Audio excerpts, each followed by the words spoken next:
خدي معايا راس من الشيفلور واجي ونحضروا الد وجبه الغدا غتولي معتمده عندكم بهذه الطريقه هذه الا جربتوها. فاول حاجه كيف ما كتشوفوا كناخذوا واحد الراس من الشيفلور وكنحاولوا اننا نقيوه مزيان مزيان من داك الاوراق ديالو، كذلك كنقسموه في النصف كنحيدوا له داك اللب ديالو اللي كيكون في الوسط صافي، وكنحاولوا اننا نشكلوا من شكل وريضات بهذا الشكل هذا صافي، وكنحيدوا لهم داك الاوساخ هكا اللي كان فيهم شي حاجه كنحيدوهم وكنشكلوا مشكل الوريضات بهذه الطريقه هذه صافي. من بعد كنديروهم في واحد الاناء اللي فيه الماء وفي شويه د الملحه، وكنحاولوا اننا نغسلوه مزيان مزيان في وسط داك الماء والملحه، كنخليوهم واحد شويه في وسط داك الماء، من بعد كنرجعوا نشلوهم من داك الماء. الا كنتوا وصلتوا حتى لهنا ما تنساوش خصكم اللايك والبارطاج الفيديو، جزاكم الله كل خير، وكتبوا لنا تعليق ولو غير بالنقطه، الله يرحم لكم الوالدين ويجعلها لكم ربي في ميزان حسناتكم. صافي من بعد ما غسلتو مزيان مزيان كنحاولوا اننا نستفوه هكا في واحد الكسكاس وكنردوه كيتفور، يعني ما نسلقوش، من احسن اننا نردوه كيتفور.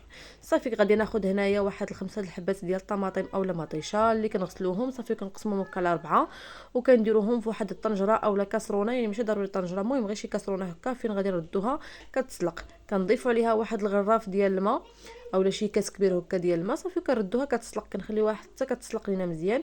هاد المرحله دي فاش كنسلقوا فيها الطماطم ديالنا عاد كنطحنوها، فراه كتحيد من هذاك نسبه الحموضه وكتجي بنينه احسن ما اننا نطحنوها هكاك وهي خضراء. صافي كيف ما كتشوفوا من بعد ما كنطحن الكميه ديال الطماطم ديالي كامله كناخذوا هنايا واحد 3 د الفصوص ديال الثومه اللي كنحاولوا اننا نحكوهم في الحكاكه رقيقه صافي، غادي نبشرهم مزيان مزيان بهذا الشكل هذا، وغادي نبداو في اضافه التوابل. بالنسبه للتوابل غادي نضيف هنايا واحد القزبور، بعدا غادي نضيف القزبور اللي مقطع رقيق، وغادي نضيف هنايا واحد شويه ديال الملحه، شويه ديال التحميره، وشويه ديال الكمون، وشويه ديال الفلفل الاسود، وشويه ديال الحار اللي بطبيعه الحال كيبقى لكم اختياري. وغادي نضيف هنا الزيت اللي من احسن تكون زيت الزيتون اولا خلطوا ما بين زيت الزيتون وزيت المائده، كيبقى لكم الاختيار بطبيعه الحال. صافي غادي نحركوها وغادي نردوها من فوق النار كتقلى وكطيب لينا حتى تنشف لينا من داك الماء، وفي نفس الوقت كتكون تعسلات معنا، يعني كيف ما شفتوا الصلصه ديالنا ما ضفت لها لا مال حتى شي حاجه، غير داك الماء اللي طابت فيها في الاول هو اللي طحنتو بها.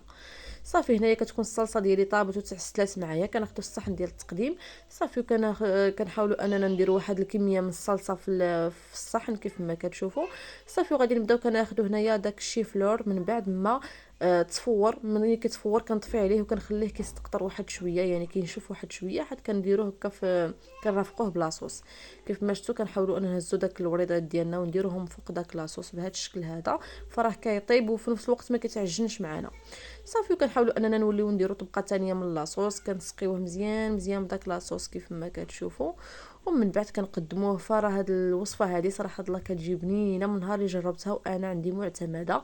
كنتمنى حقا حتى نتوما انكم تجربوها وتنال الاعجاب ديالكم، وغير اللي كنتمنى منكم انكم ما تبخلوش راحتكم بلي لايك والبارطاج الفيديو، الله يرحم لكم الوالدين، كثروا لنا من لي لايك وصافي. كيكون هذا هو الشكل النهائي ديال الوصفه اليوم اللي شاركت معكم، كنتمنى حقا تجربوها وتنال الاعجاب ديالكم، وبسلامه عليكم، الى اللقاء فيديو جديد ومع السلامه.